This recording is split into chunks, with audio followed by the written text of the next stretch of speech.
Well, the shorter answer to that is to get out. And that can be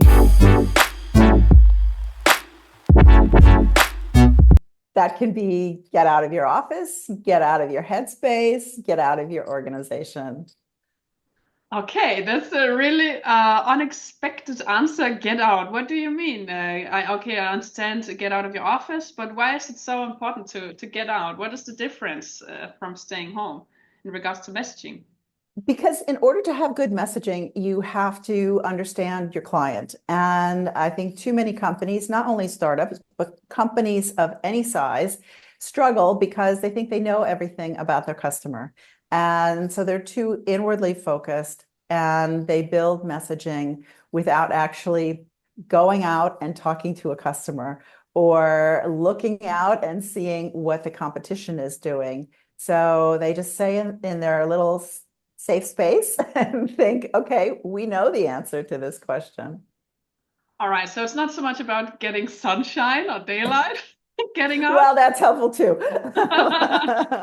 It's more like getting out and speaking with customers, researching the competition or seeing them in action. Absolutely. It's all of those things. A lot of accelerator programs have startups do workshops where they go out on the street and they just stop random people and talk to them. Of course, that depends on what your product is, whether or not that makes sense.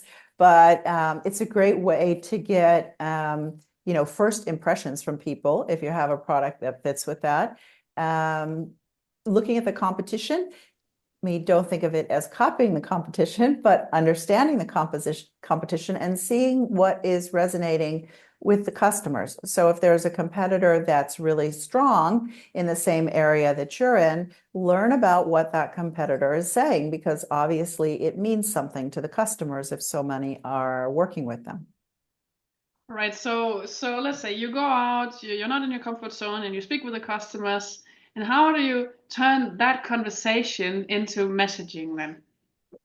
Great question. So, assuming you have some assumptions about your product, so you want your product to have these features, you want to charge a certain amount of money for it, you want to market to a certain type of customer, you will either validate or invalidate or land somewhere in the middle about those assumptions when you go out and learn about what's going on in the market and what's interesting in the customers.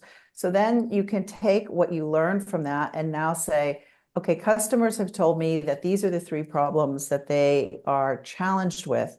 So then you need to ensure that your messaging is talking about solving those 3 problems, not just saying, well, I have a great idea for a product and I wanted to do these 3 other things. But then you might find that no one really cares about those 3 other things.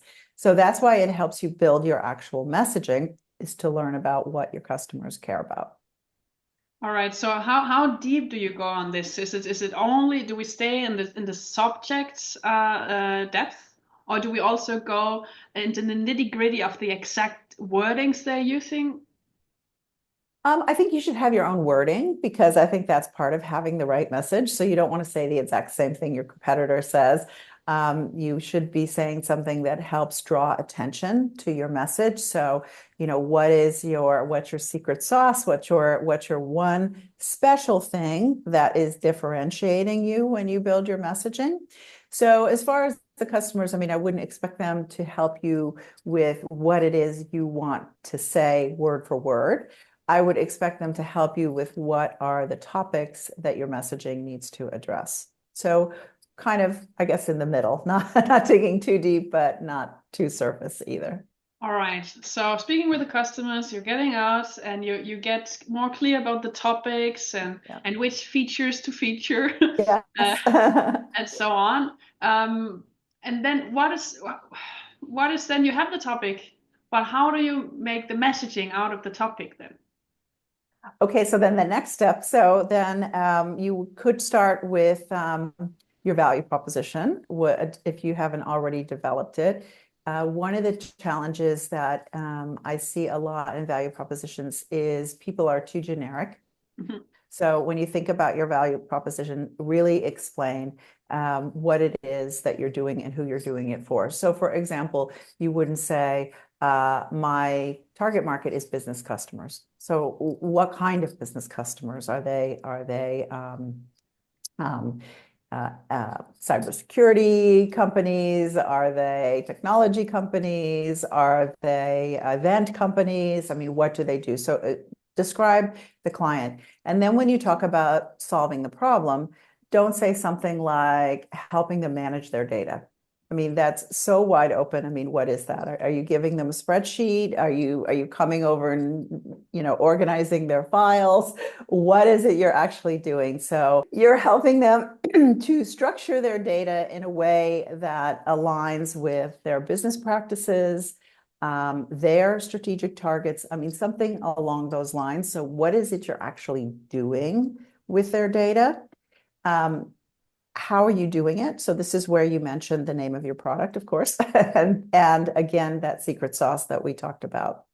Then I think to go from the value proposition into a more detailed messaging, I'm all about facts and figures. I think, again, this comes back to not being too generic. So if you can say X percentage of customers have this problem, we can help you improve this problem by 20%. We can help you bring your product to market 3 times faster. We can help you reduce costs, internal costs by 10%. Those are key things that you should try to have in your messaging. Now, when you're a startup, that can be difficult because you may not already have measured statistics. But you need to get a little creative there and think of, okay, what could be maybe some oddball things to include in your messaging? So maybe you can't say factually, we can help customers reduce their costs by 10%, but you could say something like, we help customers need to purchase less different systems.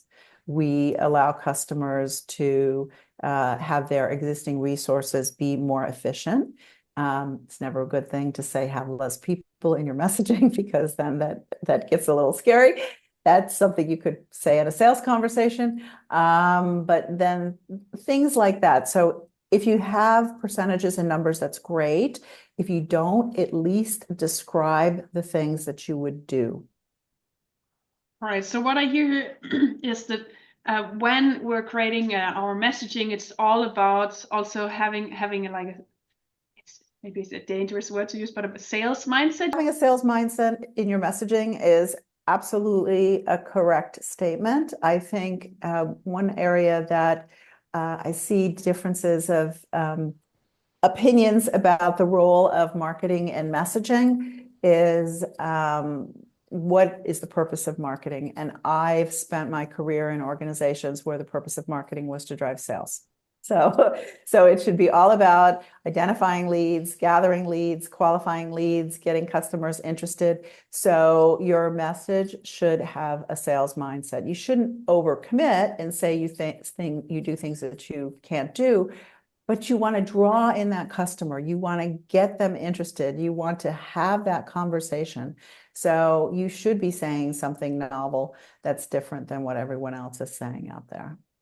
Excellent. So we have to get clear on who specifically, not generically, Yes. but who specifically we're taking where specifically. Yes. Okay, so the messaging is all about that transformation. It has to be clear who are you speaking to, because also you will feel more compelled to that transformation if you fit to the description, right? Absolutely. You need to align those two things. Great summary. And the gist of it all is that you need to get out of your house, out of your own mind. Yes. And actually in the heads of your customers. Yes. Stop being inwardly focused. Stop thinking, oh, we know all these things. You don't. So you need to get out and see what's going on outside. So if I wanted to make like a checkbox of my daily to-do regarding fine-tuning my messaging, the checkbox should have something like get out of your own mind, connect with your customers, or test a variation of this, or look into the exact wording and see how can you be less generic. So the things you should do in your checklist is first to get out of your headspace.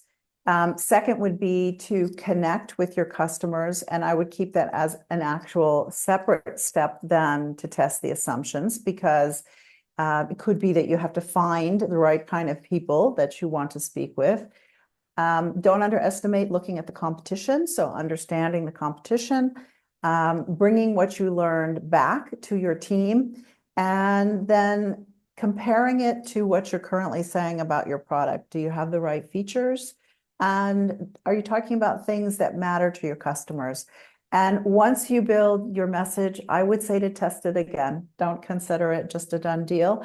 And if you can test it again, I think it's always great if you spoke with some customers you know that you can go back to retest it with the same people and also test it with some new people. Excellent. So how long time does it take to nail your messaging? Well, that depends a lot on what your product is. I mean, if you have something that you can test with online surveys and social media, then it goes a lot quicker than if you're trying to do focus groups or individual interviews. So it could be weeks on the short end or months on the longer end if you're trying to do more face-to-face. Okay, but at one point you're done. You have to be done, yeah. You have Okay, to be so done to it's launch not your something product. that you keep evolving on. It's done when it's done. It's done for your launch, and then I think over time you might find that there are certain things you want to highlight or put in the background, but you shouldn't be redoing your messaging every month, because that should drive everything. That should drive your sales material. That should drive your social media content. That should drive your website content. So that's a lot of maintenance if you keep changing it. Yes. All right. Yeah. Does it take a messaging specialist to nail it, or can anybody who follows this methods get it done well enough? Well, I mean, it's great if you can get some advice from a specialist, but not all startups have the opportunity to find a specialist that will work with them. So I think that there are a lot of online tools that can help you step through an assumptions testing process. And that gives you, a good basis for, okay, how could I do a survey? How can I interview people? Basic structure to go out and meet with potential customers. But then once you have your message, if you don't have a specialist, like I said, I would still go and socialize it to some potential customers who know what you're doing and some who don't know what you're doing. So it's great to get both perspectives to see how well did I explain it to the people that have no idea what we're doing.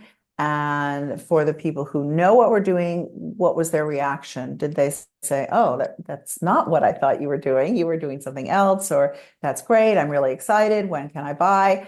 It's great to find out things like this. Excellent. I love the advice. Go out there, speak with your customers, really understand it, and then write who is it for and what is the exact transformation. Be less generic, understand the competition, and keep refining it. And then stop refining it. You have to stop at some point. Excellent. And I loved also the last advice that make sure that you speak with people who understand what you do and people who have yet to understand what it is that you're doing. Makes a huge difference. Thank you very much, Claudia. Thank you for inviting me.